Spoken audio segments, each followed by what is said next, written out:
Welcome to Windy Night Stories. Tonight's story is by Arthur Quiller Couch, The Seventh Man. In a one-roomed hut, high within the Arctic Circle, and only a little south of the 80th parallel, 6 men were sitting, much as they had sat, evening after evening, for months. They had a clock, and by it they divided the hours into day and night. As a matter of fact, it was always night. But the clock said 8:30, and they called the time evening. The hut was built of logs, with an inner skin of rough matchboarding, daubed with pitch. It measured 17 feet by 14, but opposite the door 4 bunks, 2 above and 2 below, took a yard off the length, and this made the interior exactly square. Each of the bunks had 2 doors, with brass latches on the inner side so that the owner, if he chose, could shut himself up and go to sleep in a sort of cupboard. But as a rule, he closed one of them only, that by his feet.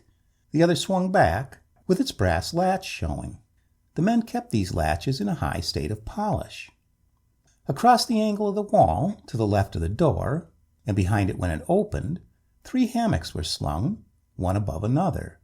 No one slept in the uppermost. But the feature of the hut was its fireplace, and this was merely a square hearthstone, raised slightly above the floor, in the middle of the room, and upon a growing mountain of soft gray ash, the fire burned always. It had no chimney, and so the men lost none of its warmth. The smoke ascended steadily and spread itself under the blackened beams and roof boards in dense blue layers. But about 18 inches beneath the spring of the roof, there ran a line of small trapdoors with sliding panels to admit the cold air, and below these the room was almost clear of smoke. A newcomer's eyes might have smarted, but these men stitched their clothes and read in comfort. To keep the updraft steady, they had plugged every chink and crevice in the matchboarding below the trapdoors with moss, and paid the seams with pitch. The fire they fed from a stack of drift and wreck wood piled to the right of the door, and fuel for the fetching strewed across the frozen beach outside. Whole trees notched into lengths by lumberers' axes and washed thither from where they knew not what continent. But the wreckwood came from their own ship, the J.R. McNeil, which had brought them from Dundee. They were Alexander Williamson, of Dundee, better known as the Gaffer, William Fade, also of Dundee, George Lashman, of Cardiff, Long Ead, of Hale, in Cornwall, Charles Silchester, otherwise the Snipe, of Ratliff Highway or thereabouts, and Daniel Cooney, shipped at Tromsø 6 weeks before the wreck, an Irish-American by birth and of no known address. The Gaffer reclined in his bunk, reading by the light of a smoky and evil-smelling lamp. He had been the mate of the J.R. McNeil, and was now captain as well as patriarch of the party. He possessed 3 books, the Bible, Milton's Paradise Lost, and an odd volume of The Turkish Spy. Just now he was reading The Turkish Spy. The lamplight glinted on the rim of his spectacles and on the silvery hairs of his beard, the slack of which he had tucked under the edge of his blanket. His lips moved as he read, and then he broke off to glance mildly at Fade and the Snipe, who were busy beside the fire with a greasy pack of cards, or to listen to the peevish grumbling of Lashman in the bunk below him. Lashman had taken to his bed 6 weeks before with scurvy, and complained incessantly, and though they hardly knew it, these complaints were wearing his comrades' nerves to fiddle-strings, doing the mischief that cold and bitter hard work and the cruel loneliness had hitherto failed to do. Longy lay stretched by the fire in a bundle of skins, reading his only book, the Bible, open now at the Song of Solomon. Cooney had finished patching a pair of trousers, and rolled himself in his hammock, whence he stared at the roof and the moonlight streaming up through the little trapdoors, and chivying the layers of smoke. Whenever Lashman broke out into fresh quaverings of self-pity, Cooney's hands opened and shut again till the nails dug hard into the palm. He groaned at length, exasperated beyond endurance. "Oh, stow it, George! Hang it all, man!" He checked himself, sharp and short, repentant, and rebuked by the silence of the others. They were good seamen all, and tender dealing with a sick shipmate was part of their code. Lashman's voice, more querulous than ever, cut into the silence like a knife. "That's it. You've thought it for weeks, and now you say it. I've knowed it all along. I'm just an encumbrance, and the sooner you're shut of me the better, says you. You needn't fret. I'll be soon out of it, out there, alongside of Bill. Easy there, matey. The snipe glanced over his shoulder and laid his cards face downward. Here, let me give the bed a shake-up. It'll ease you. It'll make me quiet, you mean. Plucky deal you care about easing me, any of you. Get out with your nonsense. Dan didn't mean it. The snipe slipped an arm under the invalid's head and rearranged the pillow of skins and gunny bags. He didn't, did he? Let him say it, then. The gaffer read on, his lips moving silently. Heaven knows how he had acquired this strayed and stained and filthy little demi-octavo with the arms of Saumarez on its bookplate.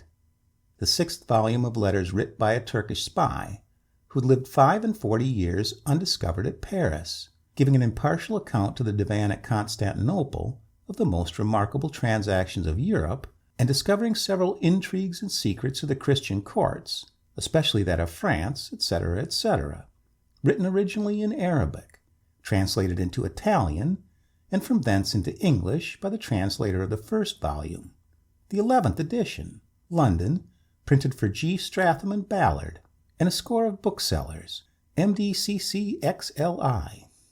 Heaven knows why he read it, since he understood about 1/2 and admired less than 1/10.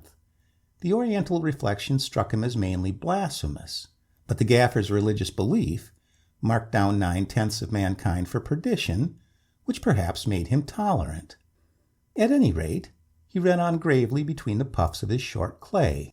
On the 19th of this moon, the king and the whole court were present at the ballet, representing the grandeur of the French monarchy. At about the middle of the entertainment, there was an antique dance performed by 12 masqueraders in the supposed form of demons. But before they had advanced far in their dance, they found an interloper amongst them, who by increasing the number to 13, put them quite out of their measure, for they practiced every step and motion beforehand till they were perfect. Being abashed, therefore, at the unavoidable blunders the 13th antique made them commit, they stood still like fools, gazing at one another, none daring to unmask or speak a word, for that would have put all the spectators into a disorder and confusion.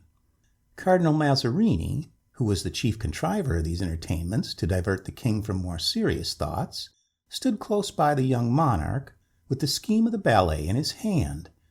Knowing, therefore, that this dance was to consist of but 12 antiques, and taking notice that there were actually 13, he at first imputed it to some mistake, but afterwards, when he perceived the confusion of the dancers, he made a more narrow inquiry into the cause of this disorder. To be brief, they convinced the cardinal that it would be no error of theirs, by a kind of demonstration, in that they had but 12 antique dresses of that sort, which were made on purpose for this particular ballet. That which made it seem the greater mystery was, that when they came behind the scenes to uncase and examine the matter, they found but 12 antiques, whereas on the stage there were 13. Let him say it. Let him say he didn't mean it, the rotten Irishman. Cooney flung a leg wearily over the side of his hammock, jerked himself out, and shuffled across to the sick man's berth. Of course I didn't mean it. It just took me, you see, lying up yonder and hugging me thoughts in this wilderness. I swear to you, George, and you'll just wet your throat to show there's no bad blood, and that you believe me. He took up a pannikin from the floor beside the bunk, pulled a hot iron from the fire, and stirred the frozen drink. The invalid turned his shoulder pettishly. I didn't mean it, Cooney repeated. He set down the pannikin and shuffled wearily back to his hammock. The gaffer blew a long cloud and stared at the fire, at the smoke mounting and the gray ash dropping, at David Fade dealing the cards and licking his thumb between each. Long-Eed shifted from one cramped elbow to another and pushed his Bible nearer to the blaze, murmuring, "Take us the little foxes that spoil our vines." "Full hand," the snipe announced. "Aye." David Fade rolled the quid in his cheek. The cards were so thumbed and tattered that by the backs of them, each player guessed pretty shrewdly what the other held.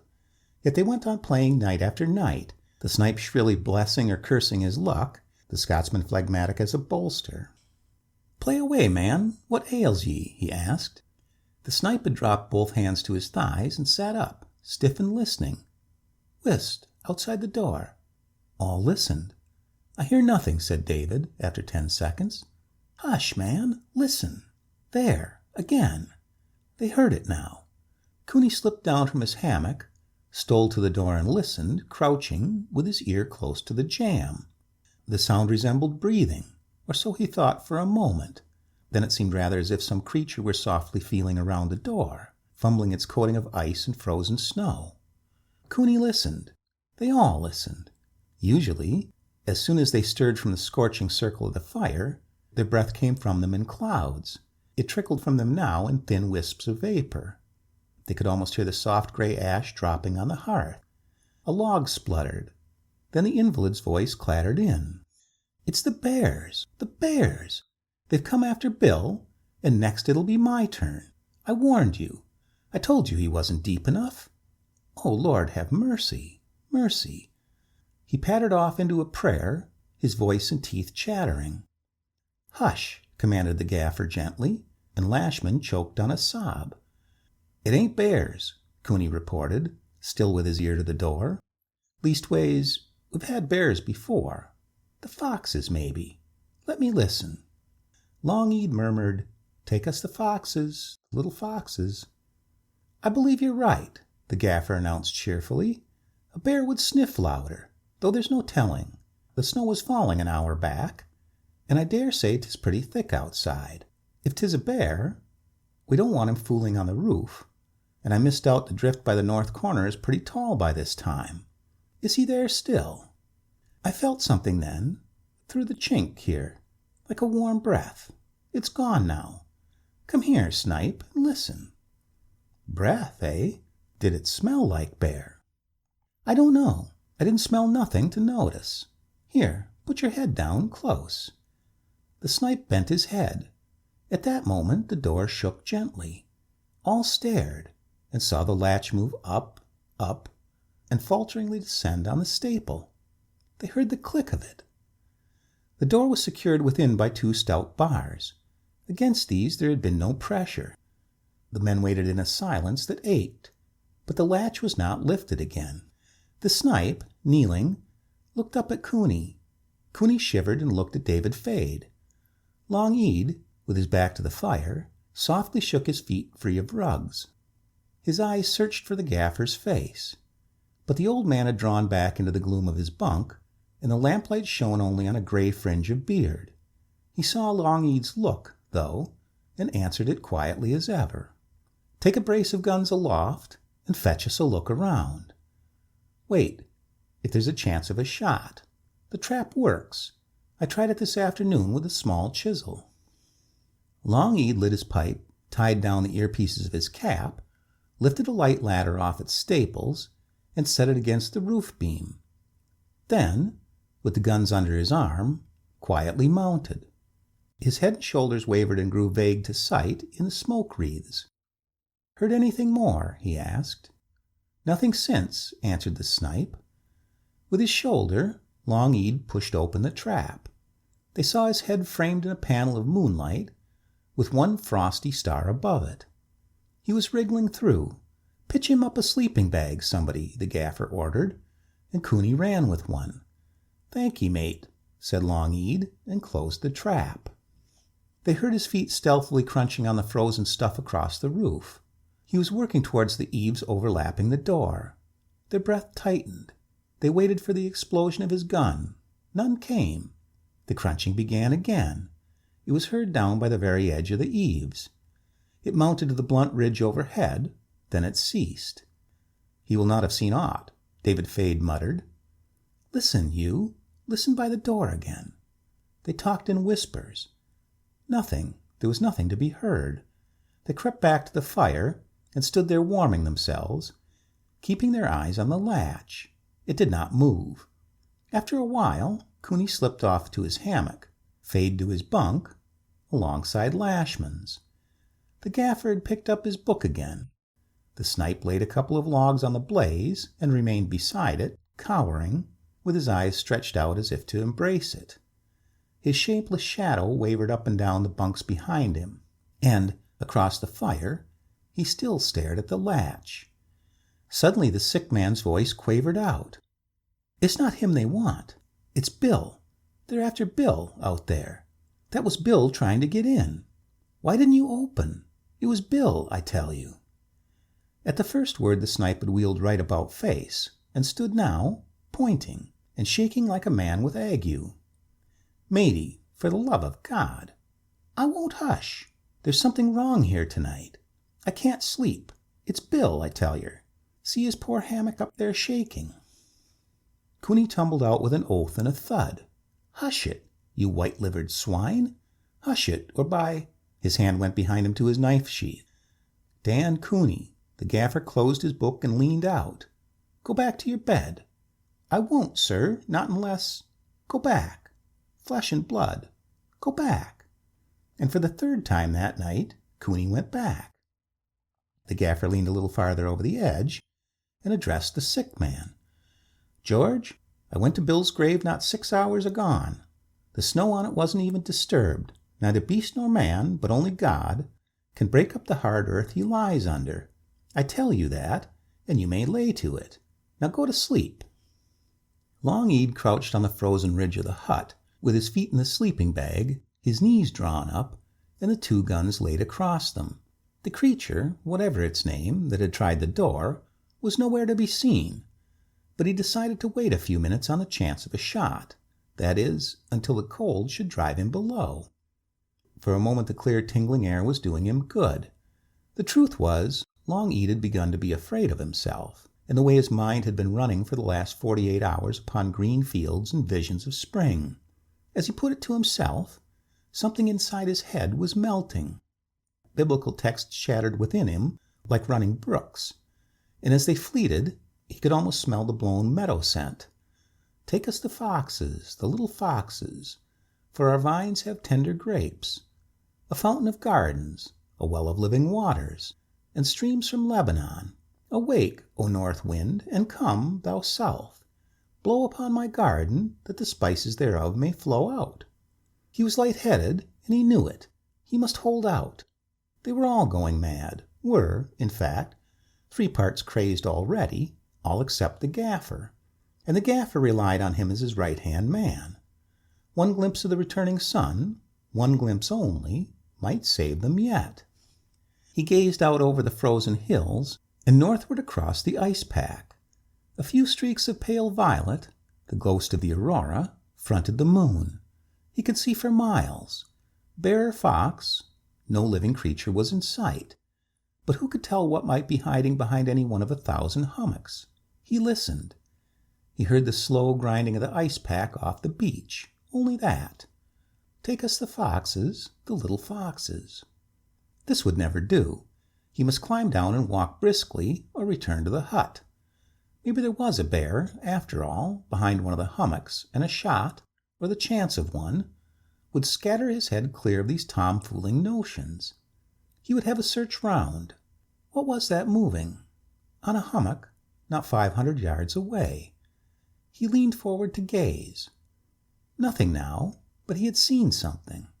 He lowered himself to the eaves by the north corner, and from the eaves to the drift piled there. The drift was frozen solid, but for a treacherous crust of fresh snow. His foot slipped upon this, and down he slid of a heap. Luckily he had been careful to sling the guns tightly at his back. He picked himself up, and unstrapping one, took a step into the bright moonlight to examine the nipples, took 2 steps, and stood stock still. There, before him, on the frozen coat of snow, was a footprint. No, 2, 3, 4, many footprints. Prints of a naked human foot. Right foot, left foot, both naked, and blood in each print, a little smear. It had come, then. He was mad for certain. He saw them. He put his fingers in them, touched the frozen blood. The snow before the door was trodden thick with them, some going, some returning. The latch lifted. Suddenly he recalled the figure he had seen moving upon the hummock, and with a groan he set his face northward and gave chase. Oh, he was mad for certain. He ran like a madman, floundering, slipping, plunging in his clumsy moccasins. "Take us the foxes, the little foxes." My beloved put his hand by the hole of the door, and my bowels were moved for him. I charge you, O daughters of Jerusalem, I charge you, I charge you. He ran thus for 300 yards, maybe, and then stopped as suddenly as he had started. His mates, they must not see these footprints, or they would go mad too, mad as he. No, he must cover them up, all within sight of the hut. And tomorrow he would come alone and cover those farther afield. Slowly he retraced his steps. The footprints, those which pointed toward the hut and those which pointed away from it, lay close together, and he knelt before each, breaking fresh snow over the hollows, and carefully hiding the blood. And now a great happiness filled his heart, interrupted once or twice as he worked by a feeling that someone was following and watching him. Once he turned northwards and gazed, making a telescope of his hands. He saw nothing, and fell again to his long task. Within the hut, the sick man cried softly to himself. Fade, the snipe, and Cooney slept uneasily, and muttered in their dreams. The gaffer lay awake, thinking. After Bill, George Lashman, and after George, who next? And who would be the last, the unburied one? The men were weakening fast, their wits and courage coming down at the end with a rush. Fade and Long Ead were the only two to be depended on for a day.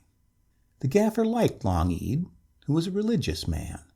Indeed, he had a growing suspicion that Long Ead, in spite of some amiable laxities of belief, was numbered among the elect, or might be, if interceded for.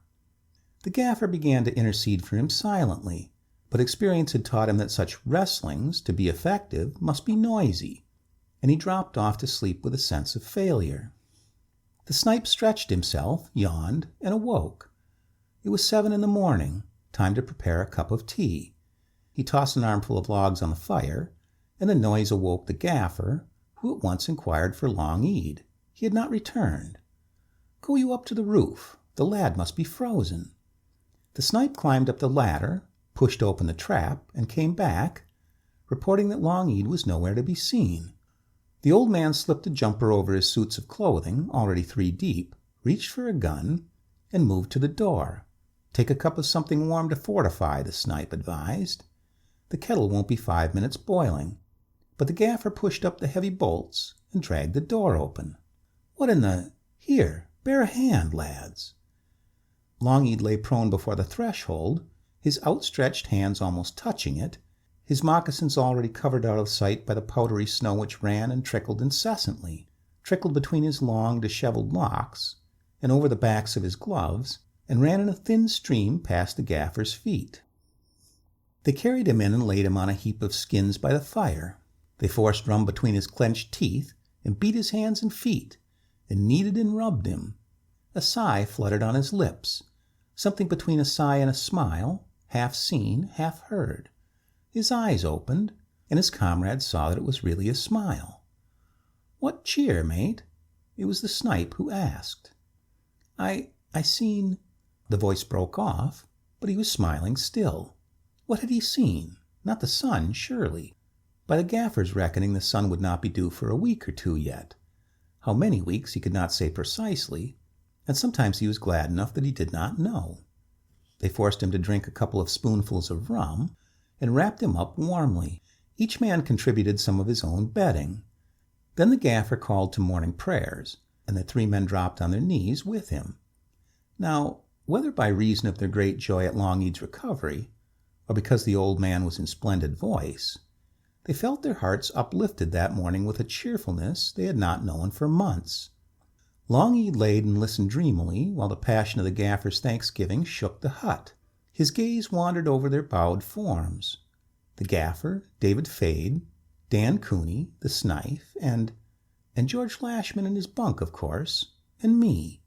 But then, who was the 7th? He began to count. There's myself, Lashman in his bunk, David Fade, the gaffer, the snipe, Dan Cooney. 1, 2, 3, 4. Well, but that made 7. Then who was the 7th? Was it George, who had crawled out of bed and was kneeling there? Decidedly there were 5 kneeling. No, there was George, plain enough, in his berth, and not able to move. Then who was the stranger? Wrong again. There was no stranger. He knew all these men. They were his mates. Was it Bill? No, Bill was dead and buried. None of these was Bill or like Bill. Try again. 1, 2, 3, 4, 5, and us 2 sick men, 7. The gaffer, David Fade, Dan Cooney. Have I counted Dan twice? No, that's Dan, yonder to the right, and only one of him. 5 men kneeling, and 2 on their backs. That makes 7 every time. Dear God, suppose... The gaffer ceased, and in the act of rising from his knees, caught sight of Long-Eed's face. While the others fetched their breakfast cans, he stepped over and bent and whispered, "Tell me, you've seen what?" "Seen?" Long-Eed echoed. "Aye, seen what? Speak low. Was it the sun?" But this time the echo died on his lips, and his face grew full of awe uncomprehending. It frightened the gaffer. "You'll be better of a snatch of sleep," said he, and was turning to go, when Long-Eed stirred a hand under the edge of his rugs. 7. Count, he whispered. "Lord have mercy on us," the gaffer muttered to his beard as he moved away. Long-Eed gone crazed. And yet, though an hour or 2 ago this had been the worst that could befall, the gaffer felt unusually cheerful. As for the others, they were like different men all that day and through the 3 days that followed. Even Lashman ceased to complain, and, unless their eyes played them a trick, had taken a turn for the better. "I declare, if I don't feel like pitching to sing," the snipe announced the second evening, as much to his own wonder as to theirs. "Then why in thunder don't you strike up?" answered Dan Cooney, and fetched his concertina. The snipe struck up, then and there. What is more, the gaffer looked up from his Paradise Lost and joined in the chorus. By the end of the second day, Long-Eed was up and active again. He went about with a dazed look in his eyes. He was counting to himself, always counting. The gaffer watched him furtively. Since his recovery, though his lips moved frequently, Long-Eed had scarcely uttered a word. But towards noon on the 4th day, he said an extraordinary thing. "There's that sleeping bag I took with me the other night. I wonder if it's on the roof still. It'll be frozen pretty stiff by this. You might nip up and see, Snipe, and," he paused, "if you find it, stow it up yonder on Bill's hammock." The gaffer opened his mouth, but shut it again without speaking. The snipe went up the ladder. A minute passed, and then they heard a cry from the roof, a cry that fetched them all trembling, choking, weeping, cheering, to the foot of the ladder. "Boys, boys, the sun!" Months later, it was June, and even George Lashman had recovered his strength, the snipe came running with news of the whaling fleet. And on the beach, as they watched the vessels come to anchor, Long-Eed told the gaffer his story. It was a what do you call it, I reckon? I was crazed, eh? The gaffer's eyes wandered from a brambling, hopping about the lichen-covered boulders, and away to the seafowl wheeling above the ships. And then came into his mind a tale he had read once in The Turkish Spy. "I wouldn't say just that," he answered slowly. "Anyway," said Long-Eed, "I believe the Lord sent a miracle to us to save us all." "I wouldn't just say that either," the gaffer objected. "I doubt it was meant just for you and me, and the rest were preserved, as you may say, incidentally." The end.